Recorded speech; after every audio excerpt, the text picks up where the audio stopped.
Hey guys, it's Pixarius, and today I'm going to be answering questions that my watchers on DeviantArt have, and hopefully, whether you're a watcher or not, you enjoy this. Alright, so let's get started.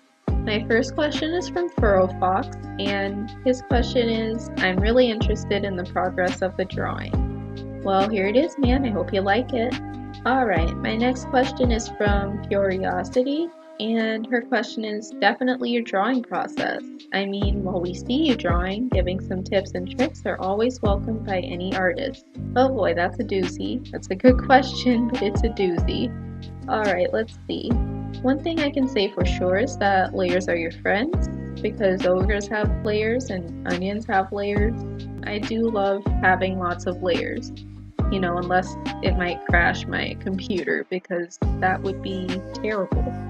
But anyway, layers are useful in that you could go back and correct your mistakes without making a mess of what you already have. Because if it was on one layer, you'd have to erase so many things just to get to one little mistake, and you might erase something that you just can't repair for some reason. So I really do like having layers so that I can go back and fix what might not be so nice to look at. Now I have lines on a layer, I have colors on a separate layer, I have shading on a different layer, unless of course I'm using the watercolor tool or something like that, but most of the time I will have layers, especially if I'm doing line or pixel art. It's just really useful. Another thing I can say is that music really helps with imagining what you would like to draw, and I use it a lot for that purpose, just because I like to be able to have a nice idea in my head. Of course, I don't always portray those so well, but I'm working on it. But yeah, music is really helpful if you're kind of stuck and you can't really think of anything to draw. Let's see, what else? If I don't feel like drawing digitally, I might draw on paper first and then scan it in, or take a photo and trace over it digitally, usually in FireAlpaca. It really helps me because, you know, sometimes I just can't bear to stare at a screen for so long trying to come up with something. And of course, there's always, you know, I can go and refine it in the digital program without having to worry about holding the paper up to a mirror to see what's crooked or what doesn't look right, you know, all that stuff. Alright, so let's see. Next tip. If I haven't thought of much beforehand, I'll just go and sketch a bunch of random stuff, and you know, I'll do that until I find a sketch that I like, and then I'll go and expand from there. Most of the drawings I do like that turn out really nice actually, so you know, I'm hoping that maybe someday I can catch a recording of myself doing that, because guys, I get so nervous when I'm recording. I get so nervous, and I don't know if you can hear it now, but yeah, I'm really nervous. Alright, so moving on. Let's see, speaking of sketches, I actually try not to sketch too messily, because when I do that, I can't see anything. It's hard to distinguish what's going on. Everything's a mess. So try not to sketch too messily, but do feel like you have some kind of freedom to do what you want. If you like messy sketches, you know, because I know that's a personal preference, go for it. I can't do it though. Just, you know, do what helps you. Mostly, that's what I have to say about that. Just do what helps you. Do what works for you. So my next question is from Songoffallingfeather, and his question is, all I can really think of is maybe your drawing process. I'm not really sure, sorry. Hey man, don't be sorry, it's alright, you know? Sometimes I can't think of things, I can't think of what to say. I'll, you know, just stumble about trying to find the words. Don't worry, it's fine. You're all good. Alright, so let's see, my process, as far as that goes, I will, think of something and sketch it out, or sketch something out and then think of what I want to do with it. Either way, the first parts are sketching and thinking. Basically, I'll just try and come up with an idea that I like. Alright, so then after that, when I have the sketch, I'll go over it and try to make the line work as smooth as possible. And sometimes it takes 2 or 3 times to get that right, but when I finally get the lines going, I'll go back, look for mistakes, and if I don't find anything significant, I'll move on and I'll make another layer. And then I'll color under the line work and just experiment with the colors a bit to see what might look nice. And usually I already have a central color in mind, and I'll base all of the other colors around that so that it doesn't, so that things don't clash. Sometimes I even have to look it up, but I'll get there eventually. So after coloring, I'll go on and shade. And when I shade, it depends on what tool I'm using. So if it's just basic line work, if I have lined artwork, I will just make the shading layer on another layer so that I don't have to go back and revise everything later. And I'll just shade according to how the light might fall on the character. And I don't always get it 100% right, but I try my best. And then after shading, I will likely merge the layers together, and then I have the color and shading layer together under the line work. And what I'll do from there is I will tint the lines, or rather color the lines.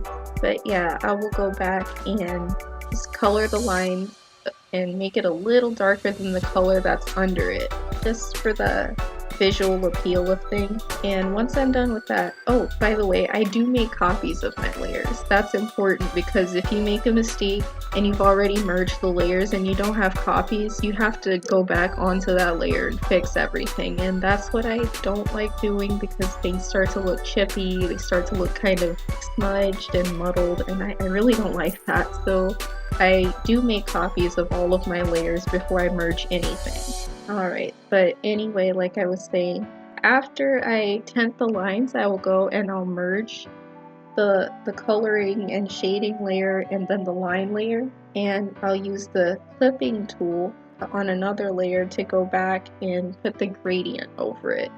The gradient is basically the last thing I do besides my signature at the bottom. So yeah, if I have a gradient on it and I love that gradient, and I don't feel like I have to do anything else to it, then the picture is pretty much done, and I'll merge the gradient onto it. Again, I make a copy before I do, but I'll merge the gradient onto it, and then after I put my signature, it's done, and I might post it if I really like it, or if I don't really like it, I'll just keep it to myself, and that's just something to go back and look at later. Alright, so moving on, my next question is from lordsatin. I hope I pronounced that right. And she wants to know about my art process, how I plan my art. Alright, so I can't really say that I do a whole lot of planning when it comes to my art, mainly because when I plan things, I actually end up drawing something that turns out to be a whole lot different than what I thought of. So what I'll do is, like I said, I'll sketch, and when I find one that I really like, I'll try to expand on it and make it better. But if I do plan out my art, I would say that, well, I have to plan a time to do it because I don't always have the time. So if I am running low on time and I have an idea that I just really like and I really want to do, I'll make a rough sketch and I'll save it for later and kind of, I'll write on it. Hey, I want to put this here in the background. I'll write on the picture and make sure that I don't forget what I wanted to draw in the first place. And it sometimes it's really helpful, other times it's not so helpful. But for the life of me, I can't say I really plan because I don't usually end up drawing exactly what I want. And it's part of me just not having some skills yet, or me just not being able to convey things the way they should be conveyed in order to get the picture I want. But, I'm working on it. So, as far as planning goes, there's just very minimal planning. There's nothing really complex about it. I just do what makes me happy. Alright, my next question is from Gazpins, and he wants to know my sources of inspiration or some art goals that I have. Alright, so my sources of inspiration really were, let's see, see, the cartoons basically that I watched when I was little, maybe even anime, some of it actually. But yeah, I had a lot of sources of inspiration, and most of it came from Disney, some of it was from Studio Ghibli, others were from shows on Cartoon Network like Teen Titans, and let's see, what else? Oh, also Naruto and Bleach. I hope that's not too cliche, but yeah, those were my sources of inspiration. And of course, there are others that I haven't really named because I can't remember them all, but it would probably take a while to list them because I did watch a lot of stuff. But yeah, I had a lot of inspiration from cartoons. I mean, it was the music, the way they drew, the way they animated things, and I really wanted to make things like that, especially since they made me happy. I wanted to be able to make things like that and make other people happy. So yeah, that's pretty much what my inspiration, that's what they were. Alright, let's see, art goals.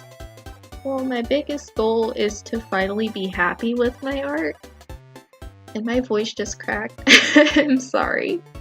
Alright, so I really want to be happy with my art first of all, and I want to find a style that I enjoy using and looking at even after a few days have passed, because what I'll find is I'll draw something and I'll really like it, and then I will go back later and look at it and I hate it. And I don't want that to always be the case. So I want to improve, and then I want to be able to look at my art, see flaws, and take note of those flaws so I can fix them, but also not completely hate the piece just because of a few things that have gone awry. So I hope to fix it, fix my art, and be happy with it.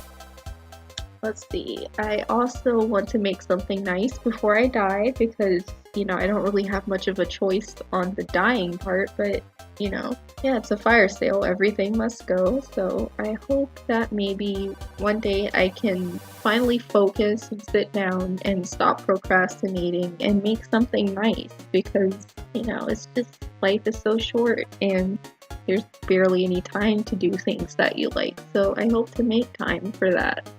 But yeah, I want to be able to say I accomplished something, and not regret not doing anything, when I was alive. I don't know, do ghosts exist? Will I be a ghost when I die? I don't know. This is getting morbid.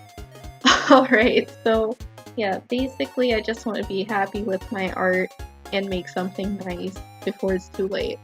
Let's see. Next question is from MasterRJ, and he would like to know something about what I like about some of the characters I'm drawing.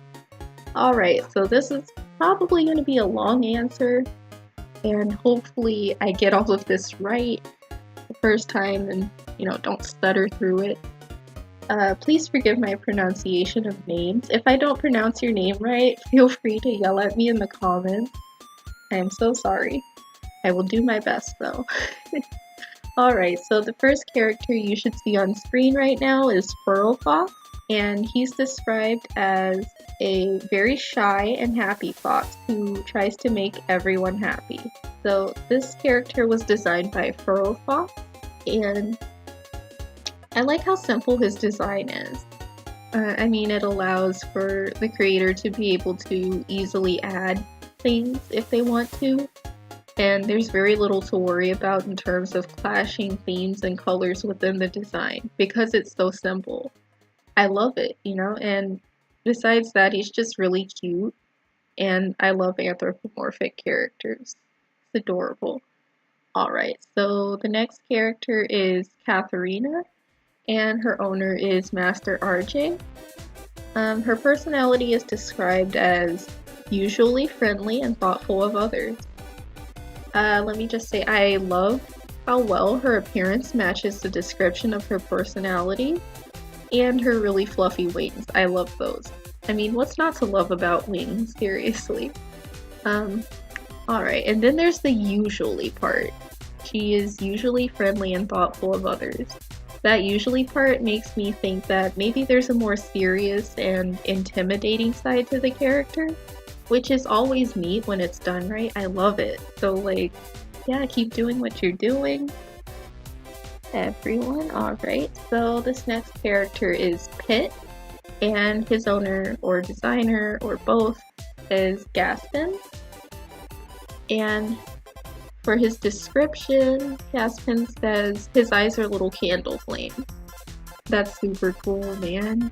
Right off the bat, this guy makes me think of a spy of some sort, and spies are really cool. I love how mysterious he looks. I find that to be completely awesome. Also, the candle flames for eyes thing sounds really scary, and I would love to see how that looks actually. But yeah, this is really cool. Alright, next character is Lordsatin's Persona, and he's described as being glitchy and chill. I love the eyes. Like, all of them. They're great. I like the floating eyes, I like the eyes on her jacket. There's just something about random floating eyes. It's really creepy. I just really like creepy things, guys. So like, this is just the bee's knees to look at. And also the large headphones. And the fact that she seems to be able to levitate is something I can appreciate. Also, I like her hair. Let's see. Next character is Isaac. And he is... Actually, he didn't have a description, but from what I've seen, he's very dramatic and energetic and full of mischief. Also, he belongs to Yelt, I believe. He belongs to Yelt, and I'm super jealous of his hair. He also has a simple design that I really like, and he really is a sweetheart most of the time. So yeah, I really like his simple design and his personality. They're very great. Alright, next one is Tania, and let's see. She's described as being expressive, and whatever emotion she feels is clearly visible on her face. And what can I say, guys? She's like super cute. She looks like a ball of energy and possibly grumpiness too. I like her expression. And her big orange eyes are super precious. They remind me of a cat we used to have around the apartment. He was a stray, and he would just sit around and stare at people. It was really cute. Guys, I just love this character, and in general, she's just really well designed. Alright, next character is Viktoria, and she belongs to Hope 144. And her personality is described as grumpy but very honest, afraid of pigeons, and she loves the ocean. Alright, I love her green hair. I really like green haired characters. There's just something really nice about them. Let's see. I feel like my portrayal of her doesn't really do her justice, but I like how confident she looks in both pictures. And she just looks like the type of character that does what she wants to and can't be bothered to give one about what others think about her. It's a wonderful personality trait, really. I love it. And also, I love her choker and her outfit in general. It's really cute. I like it. Alright, so this next character is Melty Taffy, and he belongs to Songoffallingfeather. There's no description for his personality, and overall he's just very mysterious in that area. But I do love this guy's colors. They blend well with each other, and it makes me think of Trix yogurt, actually. The horn is an interesting feature, along with the gems that seem to be embedded into his skin. I can say I genuinely love to know more about this character, if there's more to know. Alright, so next character is a persona, and they belong to Marbleach. She's sneaky and good at negotiating, is what she's described as. Let's see, I'm talking like Yoda now. But I like her design for its ties to fantasy without being super over the top. And the horns and the hair are actually really neat. I like the way the design seems to convey the personality of the character. And that's a theme throughout this. I really like how the design kind of, they just fit the characters so well. Alright, next character is the Mannequin, and I believe this is also the last character, and they belong to Fyoriosity. They're described as being impulsive and lazy and prone to procrastination. And I feel that on a spiritual level because, yeah, that's totally me. Alright, so this character is actually a monster hiding inside of a large drawing mannequin, larger than a full-grown man actually, which is really scary. Yeah, but this one's really scary and I love every bit of it. It has a simple but solid design that I like, and also I like how easy it is to tell that they have no problem dishing out some damage if they please. Alright, so that was the last of the characters, and I can say I really enjoy them all. I find them really nice and really special in their own way, and I really appreciate that I was able to draw them. So thank you guys for letting me draw your boys and girls and everything in between. Alright, so next question is from nahomira. I hope I pronounced this right. Again, feel free to yell at me in the comments if I didn't. Alright, and her question is, let's see, maybe you can talk about some tips, tricks for drawing that you learned lately, or tell us something about your favorite characters or shows, or anything that interested or confused you lately. I wouldn't mind learning something totally random. Alright, so I won't be talking about the tips and tricks because I did that first at the top, I believe, and I don't want to bore anybody. But I can tell you about my favorite shows and characters and things that interested or confused me. Alright, so let's see. I don't really have a favorite show, to be honest. Believe it or not, I actually don't have any right now. I mean, don't get me wrong, there's some that are really great out there, but I just find everything hard to watch because I'll start watching and then procrastinate on watching, and then just completely lose interest in catching up on it. And I really hate doing that, so I don't watch much of anything anymore. I mean, I might catch bits and pieces of shows and things just because I'm, around my family and they're watching something, but I don't really usually make a commitment to sit down and watch anything. But let's see. I did have quite a few favorites, and I use the term few very loosely, but I did have some favorites as a kid, and let's see, I'm gonna read out this list. See, my favorites included That's So Raven, Kim Possible, Totally Spies, Code Lyoko, Naruto, Bleach, Satch Bell, Scooby-Doo, Mighty B, Invader Zim, Avengers Assemble, The Zeta Project, Freakazoid, The Emperor's New Groove, Duck Dodgers, Tom and Jerry, Ben 10, Total Drama Island, One Piece, Batman the Animated Series, and all of the Batman, really just all of it. American Dragon, Brandy and Mr. Whiskers, Adventure Time, The Powerpuff Girls, and Pokemon. And probably some others. Like, so many others. But yeah, I did have quite a few favorites as a kid. And also, yeah, I did like Attack on Titan when it first came out. Sadly, I kind of fell off because at that time I was still in school and I had so much stuff to do, and again, I just procrastinated and never really caught up on it, which I kind of feel bad about, so I might go back and try and catch up at some point. But yeah, I really did like all of those because they were just, I mean, those were the things that, like I said, they inspired me when I was younger. Right beside Disney and Studio Ghibli, but yeah, I just really liked those things, and watching them made me very happy. Let's see. Oh, and when I mentioned Scooby-Doo, I did watch some of the older ones, but the one I was very excited about, despite not being able to watch it all when it first came out, because again, school.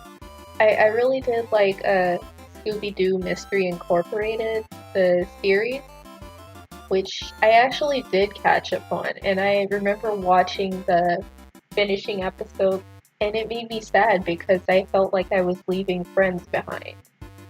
I don't know, I think that's common though, like when you find a good book or a good movie and you watch it, and at the end you just feel like you miss the characters because you got to see them in action during that whole thing.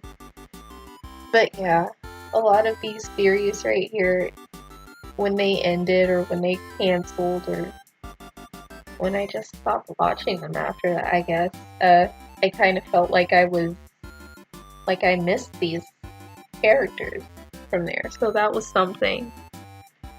And it kind of solidified the memory in my head. My favorite characters, of course, were Shigo from Kim Possible, and it's been a while, you can tell, but yeah, I liked how sarcastic she was. I don't know. I liked how sarcastic she was, and basically, I really did like all of the sarcastic and grumpy, serious characters. It was just really fun to watch what they did. Speaking of sarcastic, I also liked Velma from Scooby-Doo, and she got really sarcastic in the Mystery Incorporated series, which was really great. Also, I liked Sasuke, even though he turned evil, like, he had a don't care attitude about him, and I appreciate that. Let's see. Also, Byakuya from Bleach, he was very serious as well. And Levi from Attack on Titan, he was also very serious. And of course, I did start watching My Hero Academia, which I'm currently procrastinating on. Please don't get angry at me. But I do like Bakugo because he's just really over the top and kind of crazy. And it's just really fun to watch. Him getting all grumpy about everything. Alright, so she also wanted to know about some things that confused me. Everything confuses me. I pretty much just have trouble paying attention to things. Most of it is just me not paying attention or not focusing or just, maybe the explanation itself was kind of convoluted and I got stuck on one part. But let's see, things that confuse me, there's a whole heck a lot of them, man. Just a whole lot of them. Well, most of the time, most of the things that confuse me are really simple. Because, well, a lot of the time it's basically just me not getting enough sleep. So I'll wake up and I'll still be super sleepy and I'll do something stupid. Accidentally put dishwashing soap on my toothbrush. That wouldn't have ended well probably, but yeah, or I'll go and take out the trash, but I'll look down and I'm wearing two different shoes. I once wore my pants backwards in public at one point and I didn't realize until I got home. And I can't really say that I was confused because it was basically just me not paying attention, and also the fact that the pants just didn't have pockets or even a zipper for that matter. What's up with that? That's interesting. Why make pants if they don't have real pockets? I mean, I figure the point of pants is that they have pockets and you can put things in them and they don't fly up in the wind like a skirt would. Skirts are evil, guys. Really, I hate skirts. But why though? Why make pants that they don't have pockets? And I'm guessing, I don't know if I bought those pants or if they were a gift. And either way, they're pants, so they're cool. So thank you, whoever bought me the pants. But still, why do people just start making pants without pockets? That's like putting a can opener inside of a can, and the can is just unopenable, so you can't get the can opener to open the can. That's an actual thing. They have a can with a can opener in it. You can't open it without another can opener. At least the can is a novelty item. Pants aren't, and we need pockets. pockets save lives. But I don't know, man. It's just really kind of ridiculous to make a pair of pants without pockets. Oh, and that question they ask in psychology class. If a tree falls and no one's around to hear it, does it make a sound? You know, I would think that it does, specifically because when a tree falls down, it's not exactly the most quiet thing, and even if no one's around to hear it, doesn't mean that the roots didn't snap or the bark didn't break, and it didn't make a loud crashing noise when it fell down. I mean, you know, it did make a sound. You're just not there to hear it. Just because you don't know it happened doesn't mean it didn't happen. But I mean, I think it does make a sound, and whoever's not hearing it has not heard the sound for themselves. So I don't know. I wish I could explain it better, but I do think the tree makes noise, even if you're not there to hear it. You hear about that kind of stuff all the time, like on the news, or maybe you hear it later, after the fact. Like this one time when we went to a redacted, and they had completely like changed the place around, and we didn't know why.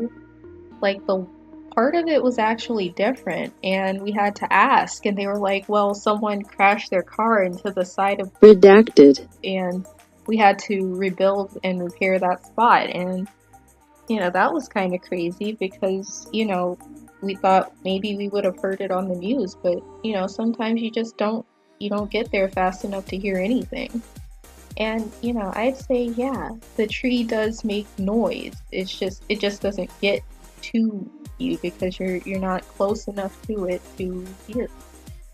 I don't know. Maybe the question's supposed to be more complex, but that's what I think about it. And you know, still it confuses me sometimes. It really does. And you know, I'll just probably never know the answer. But that's fine, I guess. Let's see. Something else that confuses me. Oh, algebra. Algebra, math, just, you know, I can deal with simple math. I can even handle some algebra, but like when everything just becomes letters instead of numbers, I'm just kind of done. I don't know what's going on anymore. You know, just throw letters in there and then put information that no one needs. Like, Billy has 4 coconuts and he wants to bring each of his friends a piece of coconut, and he has 18 friends and they all wear purple ties and blue shoes, and you know, they're going to Mars on September the 17th, 2019. Like, what? Like, what even is that question anymore?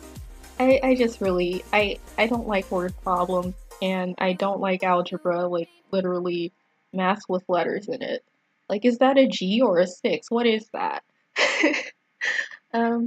I'm getting off topic, but seriously though, there's a lot of things that confuse me, and sometimes it's just sleep deprivation, and other times it's just a really convoluted question that I don't understand. Like, you know, I don't really have a doubt that if I sat down and really focused on what I was looking at, I could learn or at least be less confused about that thing, but there are just some things out there that I just don't understand, guys. Like, will there ever be pants with pockets again? Will that come back into style so I can actually put my keys somewhere? You know, please bring back the pockets on the pants. Pretty please. And I'm not talking about those like really saggy pants with the low crotch. I mean, no one's crotch goes to their knees, please. Like, I hate those pants as well. I just hate them, okay? They're ugly. But yeah, there's just some really weird stuff out there that I don't understand. And probably a lot of it has to do with clothes. Like, that. Have you seen the thigh-high Uggs? That's probably old news, but no, guys, no. The little ones were, they were cute. They weren't even that bad. But like, thigh-high Uggs, no thanks. Pretty please, no. And I'm just gonna go away now because I'm probably ranting and this is weird, so yeah, see you guys. Alright guys, so I lied. There's still so much of the video left to go, so I'm just gonna ramble a bit and then talk a little bit about the video, and well, here goes. Alright, so first things first, I'm a realist. No, that's not what I meant to say. First things first, I'm gonna credit for the speakers I referenced. Like the speakers on the karaoke stage. Alright, so the speaker I referenced was actually from a listing on a website called longmcquade.com, and I wasn't really sure where to look for references for speakers. I mean, I know there's a lot of sites to reference human anatomy and even clothing, but speakers was not one I could find, and since I'm no speaker drawing expert, I had to look it up. So the speaker I referenced is a Marshall MB15 15-watt combo bass amp, and yeah, basically I needed something to be able to draw the speaker and not have someone just, you know, looking at whatever I would have come up with without a reference and just going, hey, what the heck is this? Yeah. But if the person who posted that, if they want me to cut that part out of the video, I most definitely will. So yeah. Alright, also I wanted to link down in the description below the pages of the people whose OCs I'm drawing, my watchers, so if y'all want to check out their pages, go right ahead. I mean, you know, they're pretty great, they're great people, and they really draw nice things, and they have really cool OCs, as you can see, and yeah, but again, that's in the description. Alright, so for the next maybe minute or so, I'm going to list a few more shows that I used to watch as a kid. Alright, so the first show I would like to mention would be Foster's Home for Imaginary Friends, and I really love that show, but I can't find episodes of it anymore because it's not on Cartoon Network anymore. And if it is, I haven't checked, but if it is, well, that would be great, but I haven't been able to find it, and that might be because I'm typing in the wrong thing, or maybe I'm just not looking in the right places, but I hope to find it again someday and just maybe relive a little bit of that nostalgia. That would be, well, as I say, the bee's knees. Alright, so the next show I watched was Dexter's Laboratory, and also Johnny Bravo. That man did not know when to quit. He was just taking abuse and did not even give one. He just went right back to doing what he was doing. The man was crazy, but you gotta love him. Alright, so next show was Superman, and that was like everything, even the ones with live actors that weren't animated. So yeah, I did enjoy at least a little bit of that. I don't know, I think I like Batman more though, but whatever, guys. Also, I watched Justice League, like all of those as well. So I don't think there were any live action renditions that weren't movies. But yeah, I used to watch that. And Ed, Edd and Eddy, Animaniacs, Looney Tunes, Tiny Toons, Lunatics Unleashed, Merry Melody, also the Flintstones, the Jetsons,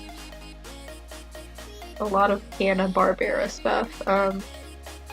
Oh, Kick Buttowski, yeah, that was something I watched. Robot Boy, My Life as a Teenage Robot, 16, that was kind of inappropriate, but I mean, well, I didn't know at the time. Alright, oh, and then there was The Simpsons, speaking of inappropriate, and I only say that because when I started watching it, I was promptly told to turn it off because there was swearing. Which is ironic because, you know, why have a cartoon teach you how to curse when you can just go to public school and have people curse at you? I mean, I'm not really angry about it, but like, I just find it really ironic and kind of ridiculous. It's whatever. Alright, and then there was Inspector Gadget. He made some crazy stuff, actually. Oh, and the Muppets. the backyard again, and oh, how could I forget? Happy Monster Band. Dude, I don't know if anybody knows what that is or if they watched it, but it was pretty great. And you know, for a kid, that like the songs they had out there, like those were my jam. And you know, just remind me never to say that again because that was awful. But yeah, I really liked that one. And of course, last but not least, uh, probably last, I probably have more shows I watched that I don't remember, that I'll remember later, and you know, when it's all just, it doesn't matter. But yeah, last but not least, I have DuckTales, the old one, and I know they got a reboot recently, so I'll probably check that out. It sounds great, and you know, I would like to see it for myself. So yeah, I'm pretty happy they got a reboot. But yeah, so I mean, I guess I can move on to the making of the video now, because if I ramble anymore, I'm just gonna go into like, you know, just something that doesn't even make any sense to talk about, so moving on. Alright. So what I'm gonna do is just talk a little bit about the video and how it was made and what I learned throughout making it. So to begin with, this video was originally 59 hours, 58 minutes, and 1 second long before I cut it and sped it up. And that was what was successfully recorded actually, and not pre-edited. And that's mainly because OBS and Fire Alpaca crashed quite a few times while recording. It was a mess. But yeah, this video was recorded over many days, and I had work and some breaks in between recording and drawing, but for the most part it turned out alright. But mainly I wanted to make this video as a thank you to my watchers. I wanted to make something interesting that y'all might enjoy. And I believe I have 253 watchers now, which is really great. So thank you guys for that. I really appreciate your support and just the interactions I have with you guys. I know I'm probably not the best at showing it, but I hope you do know that everything y'all do is really appreciated. So thank you. Anyway, at first I kind of had doubts about doing this video. I was hesitant about it. And I feel I was sort of right to be hesitant because this took really long and I didn't want to keep everyone waiting, and that's exactly kind of what I ended up doing. That said, I don't really regret making this video because I did learn some new things. For starters, I need to work on my perspective. It is a tricky thing to get a hold of, especially when doing a large background and everything. So it was pretty odd looking at first. Everything was kind of slanted, especially this one booth I was trying to draw.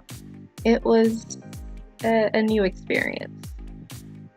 I also learned that I can't always be quick when drawing things. I know I kind of overestimated myself a bit. I thought I would be done sooner, but I was wrong. So, you know, you live and you learn, I guess.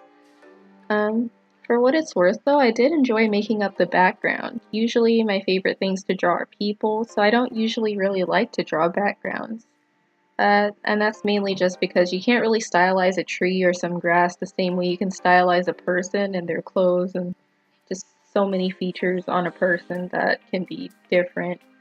People can dye their hair for one thing, and unless it's a fantasy land completely unbound by the idea of, say, normalcy, a tree can only be so many colors before it starts looking ridiculous. And even with all of that, I still did learn that backgrounds can be a bit more fun to draw than I give them credit for. It really just depends on the details and trying for the ambience of what you want. Like, you know, it started out as a farmland, and basically it was just going to be a picture with the characters standing against the fence, maybe interacting with each other. I kind of regret not having them interact with each other as much, but the farmland picture didn't really do it. It was kind of bland. So I wanted to change it, and it ended up being a carnival at night. I pictured something different initially. I still got the ambiance that I wanted, but it was supposed to be more detailed and intricate, and it turned out being just a little less than what I wanted it to be. But for the most part, I do like the way it turned out. I just have to keep working on it, or rather, the pictures I make from now on, so that I can get better at conveying what I see in my head. With all that said, the main thing I learned about this, or throughout this, is that I don't want to do this again, honestly. Things got a bit tricky when it came to managing the size of the video. I lost pieces of footage, I lost sound, and even pieces of equipment. My old tablet gave out, actually, while I was in the middle of drawing the line work. I mean, to its credit, it was my dad's before it was mine, and he bought it in 2011, so it was at least 9 years old. And though the video probably didn't have anything to do with the tablet breaking, I did have to get used to the new one really quick. Because if I didn't, the lines would have looked wonky and the characters would have looked weird. And, you know, hopefully it doesn't look weird now because I really had to practice with the line. I didn't realize line pressure could be such a difficult thing to deal with at first. It's nice now though, it really is. I did have some challenges, you know, because we did have some construction outside that I had to work around. If there was noise, if there were people stomping up the stairs and throwing things and yelling, I couldn't record because my mic would pick up everything. And that would actually be louder than my voice in some cases. And that's just like really irritating. And then of course there was work. I'm used to that. So I had to work around my work hours. And I couldn't record when I had work on a day because then I'd rush the recording and make a whole bunch of mistakes. And as you can see, my words are already really jumbled up. And that would be like 10 times worse if I was rushing because I had work. So I had to work around that. And then of course, my programs kept crashing, Fire Alpaca, OBS. And if you followed me on DeviantArt, you saw all of the status posts, you know, every day with, you know, my Fire Alpaca crashed, OBS crashed, everything has crashed. Just too many crashes. In fact, I did actually have some computer malfunctions as well. Like, at one point I couldn't even record because my computer wasn't picking up sound, and it got really weird. And then of course there was just the normal recording and drawing. I got nervous while doing those things, and a lot of the time I'd kind of make a mistake because I was so worried about making a mistake. It's ironic, but that happened. And then of course, just in general, there was a lack of wanting to actually record and draw because, again, I was afraid of making mistakes, so I didn't even know where to start. And then I had art blocks. I had doubts that I'd be able to finish the piece at times, and I've actually surprised myself by getting the picture and the video all finished up, which is really great. You know, that's one thing that came out of this video that really has made me happy. Also, fun fact, this is a brand new voiceover. I did lose my original sound recording after putting it into the rest of the video, and I remember making a status post about that. I was not feeling great about that at all, because I had to start completely over. I sounded like an EVP or like I was underwater or something, like it was horrible. I was actually able to recover some of my original voiceover, but it wasn't enough to save the video, and really it just wouldn't have made sense to try to add to it because it would have been off. But yeah, anyway, this is an all new voice recording. So hi. Okay, oh, also I did enjoy some creepypastas while drawing. Um, I usually do really love listening to and watching creepy things in general, but the creepypastas really did help out. And some of the stories were really great. They actually really just stuck in my mind, and I was creeped out later, even after listening to them, which was really great. Uh, the old ones especially are really good. The newer ones, they're okay. They don't have that same feel to them though. I like it when a story sticks. Um, I do have two recommendations, and those would be Tales from the Gas Station and My Property Isn't Normal. I love these, especially when narrated by Mr. Creepypasta. I think he might actually be my favorite out of all of them. I know there's more narrators, but like this guy's my favorite.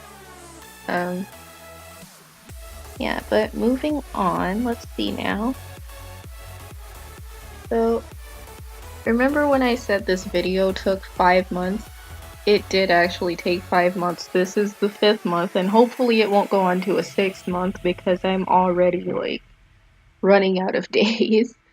But this video and the art did take 5 months to make and refine, and some of it was mainly because of difficulty and others just because of my like just lethargy and kind of self-doubt there. I'm not sure how long everything took separately, just because I never did work on everything separately. I did start editing a bit of the video before I finished the drawing, because I was scared the file was going to be like too huge, and it still ended up being humongous, but it wasn't really a problem. I had to split it into segments even, but in the end it turned out alright. I keep saying that, but like, guys, I'm super stoked about how this turned out. I really am. Let's see. I did learn a few more things actually. For one thing, my style did fluctuate a lot within this piece, because of the long time span. I'd say the drawing itself took a full month, or 2 if not 3, and over that span of time it became increasingly difficult to keep the style I started with. I even started to really dislike the style I was using at one point, and really I just considered starting over completely. And if y'all saw in the beginning of the video, y'all saw me draw the whole carnival scene and color everything and then start over. That was what I was feeling there. Like, I did not like what was going on. I wanted to change everything. And I almost did that with the characters as well, so this video probably would have been twice as long. But I decided to push on because I didn't want to keep anyone waiting super long, so yeah, that was something. Also, I learned that I'm better off sectioning my pieces. Like when I draw, I should probably just do the sketch, take a break, come back, do the line work, come back, you know, just fix things as I go instead of trying to do it all at once. I know that's probably common sense for most people, but for me, I hate doing that because I feel like I'm going to procrastinate and then not come back to it. So I want to do everything while my mind is on it, while I'm focused, because I never know when I can sit down and focus again. And that's just part of my laziness there, or whatever it can be called. I guess that's lazy, I don't know. You know, I just wanted to do everything but this drawing at one point because I was spending too much time. I was spending too much time trying to get everything done. So, you know, I had kind of a ridiculous time there. But yeah, speaking of which, that's a tip, you know, just large art pieces are better handled when broken down into smaller steps. And persistence won't always work. I mean, sometimes it does make things worse. So that's a tip. I ran out of tips because I didn't have any tips, and now I have at least one I can give that somebody might not know. I don't know. It's common sense, guys. See, when I say I get confused over the simplest things. Alright. Also, another thing I learned, guys, is that I have some of the sweetest watchers.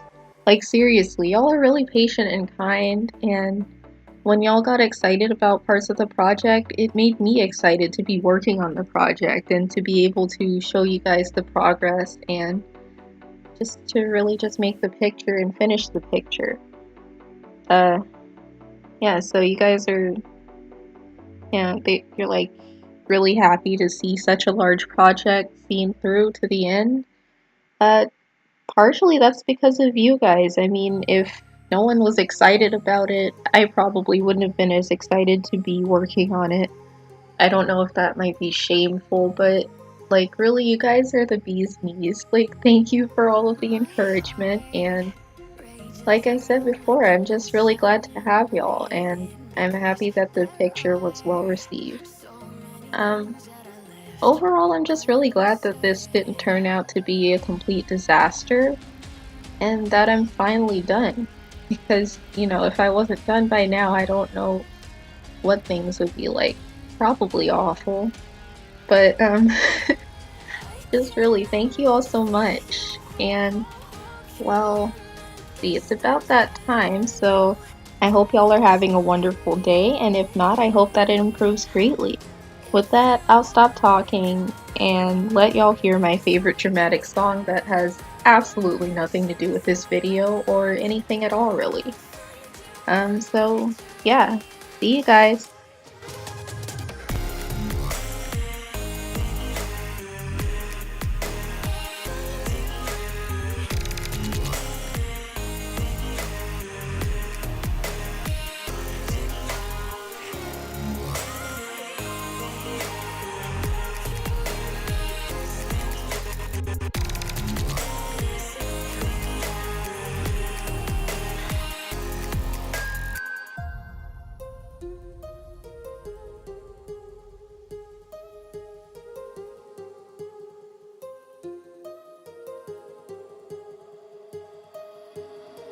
My heart rages around like an ocean in my head.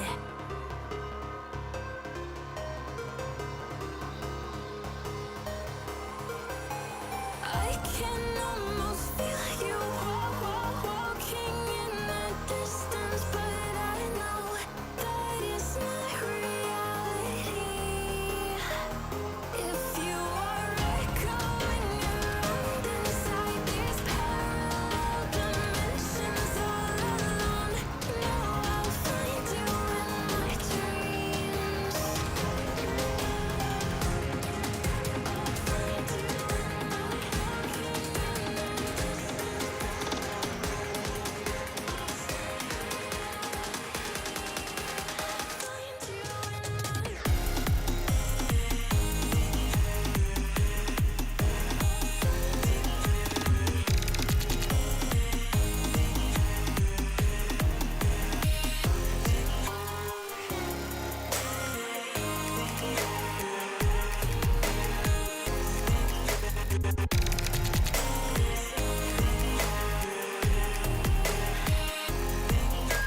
I can almost feel you walking in the distance, but I know that it's not reality.